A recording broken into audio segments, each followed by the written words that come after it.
Hey, it's Gothie. I'm doing my introduction type video, just to talk a little bit about myself. Um, so I prefer to use the name Gothie or Gotharella.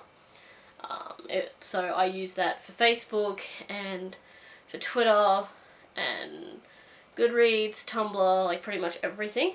Um, my real name is Christy, but I don't use it unless it's something to do with like legal stuff or education, work, that kind of thing. It's a good way to keep my personal life away from my professional life, which I find very important to do. I'm 25 this year, so still fairly young. I have one health problem that affects me day to day. I have a mental illness and a physical disability as well. So I've got a box set of fuck this. So the health problem I have is a problem with my sinus glands. I can never pronounce it properly, but it's sinus. Basically, my glands are really inflamed and they produce a lot more mucus than my body can output, I guess. As a result, all of my airways have this, like, they're all tiny because there's a huge build-up of mucus. So that affects my breathing. It affects sometimes the way I talk. Sometimes I sound really nasally, which means that my voice has changed over the last couple of years as well, as it's gotten worse. But the main problem is just the sneezing and the sniffling, that kind of thing is pretty much constant. Some days are really bad, where my nose just does not stop running, and some days aren't too bad, like today it's not bad. I also have a septal deviation, so the bone that goes in the middle of your nose normally just goes straight up, and you have even nasal canals on each side. Mine deviates to the left, so I have a huge canal on the right and this tiny little one on the left, which can be fixed by surgery, but I'm just going to leave it. It means that sometimes when my sinuses are really playing up, I get migraines because of the build-up, but I have a lot of medicinal allergies, so I can't take painkillers, which means if I were to have an operation, I'd have to come out of it au naturel, and I'm not completely okay with that. But my medicinal allergies means that I also may not be able to take the medications that can fix the problem in the first place.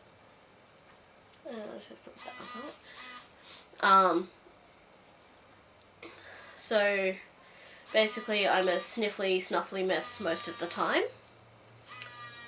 Now, the mental illness I have is paranoid schizophrenia. And one of the reasons I'm doing these videos is because I'm trying to kind of break out of this socially inept shell that I've kind of created. I'm very much an introvert, I'm very much shy, and I like to stay home and just keep to myself.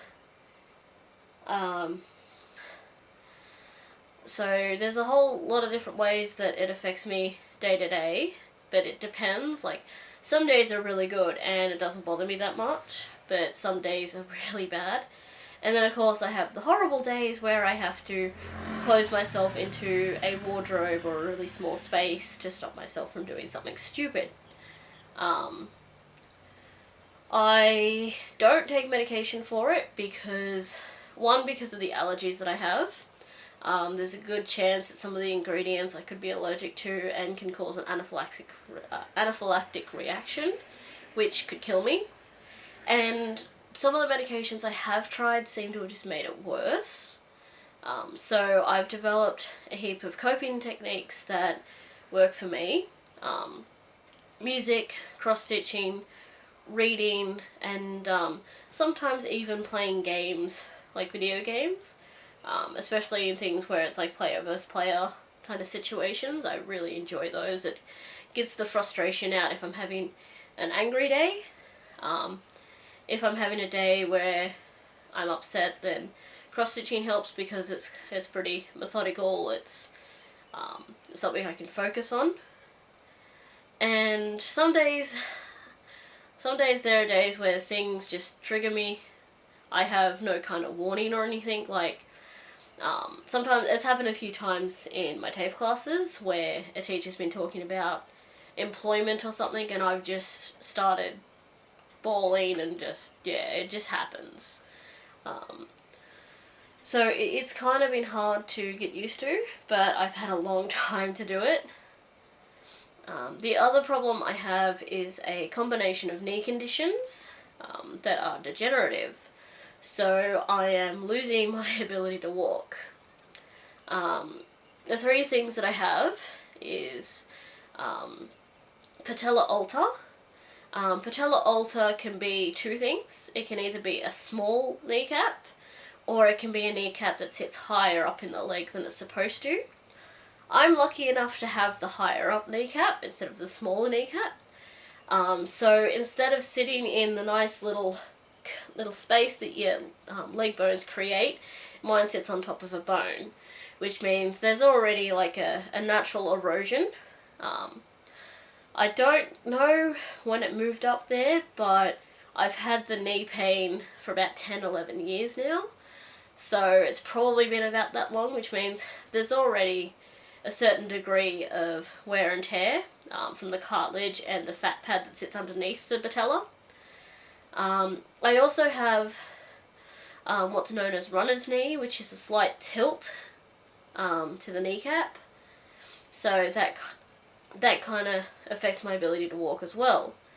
But the main thing that makes this degenerative, and the main thing that's taking away my ability to walk, is a disease called chondromalacia. Chondromalacia eats cartilage, basically.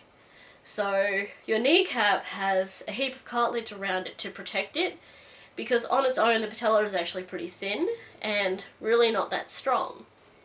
So my cartilage has been eaten away, and mostly being eaten away at the bottom where it's rubbing on the bone as well. So this affects me by my knee rolling around whenever I move it. My knee pops in and out of place daily. When it first kind of started to impact me, it only happened once every couple months. And I didn't actually know that that's what was happening. I just knew that every so often I fell down, and when I got back up I fell down again because my knee would pop back into place. Now that I know what's going on, it kind of makes sense. But the downside is the combination of all three means that there's nothing that can be done. So I'm just pretty much waiting to lose my ability to walk completely. It's definitely gotten worse in the last 3 years, to the point where I'm actually learning to use a wheelchair now, just so I can get around, because walking is incredibly painful, incredibly difficult. I have to take breaks every 2-3 meters, and every step I take, my knee is moving. So, like, my knee rolls around and it moves in and out of places and stuff, and it's just really painful. I can pop my knee out of place just by sitting. Like, if I'm sitting down and I stretch my leg out, my knee can pop out of place. I can't stretch my legs anymore, which is really annoying, because you know when you're kind of waking up and you kind of want to stretch out and just, chill out, and it always feels really good to stretch out after you slept. I can't stretch my legs, because if I do, my kneecap moves over to the side, and I haven't worked out what it pinches yet, but it pinches something, and it just pains so much, and I am in tears and crying and screaming a little because of how much it hurts, and for the rest of the day I cannot walk on that leg, which makes it hard because the house that I live in is not wheelchair accessible, so I can't use my wheelchair in the house. So I have to walk, I have to use the walls, I have crutches that I use. Maybe sometime in the future I'll have other equipment that I can use, but at the moment I'm not eligible for government funding for any equipment. To get my wheelchair, I used the whole crowdfunding thing. We raised most of the money that we needed for the wheelchair, but we still had to cover, like my housemate had to cover the rest of it, which is a pretty big chunk. And that's how I had to get my wheelchair. So I've had that for about 2 months. It's taken us about 2 months to get it set up the way that I can use it. So now I'm trying to build up arm strength so I can get to and from TAFE. And I'm also trying to learn how to wheelie. The big problem with that is, like, I have to learn to do it because my area, it's a pretty cheap area.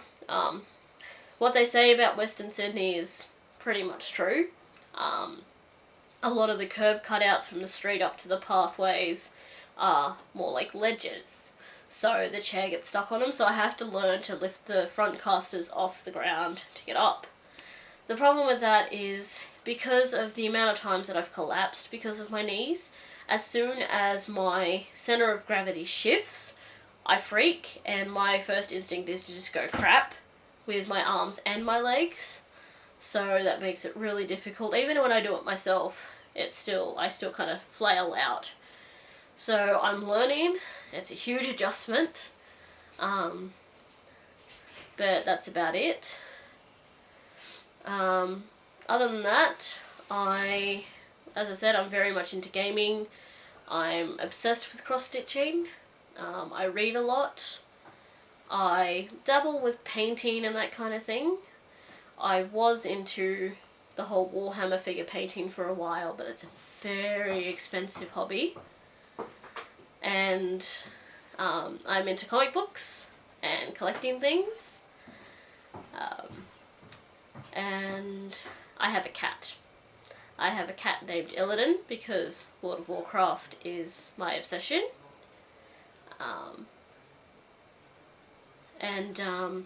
He's a rescue cat. He was dumped when he was a kitten because his head was tilted to the side permanently. It's something that he's grown out of now, but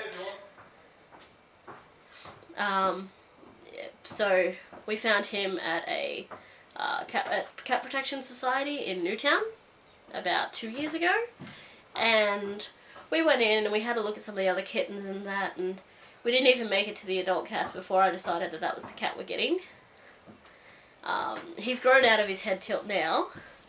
Surprise kitty photobomb! This is my Illidan. This is my baby. And he's just not interested at all. Because he's a jerk. But, yes. Go on. So, yeah, that's a bit about me.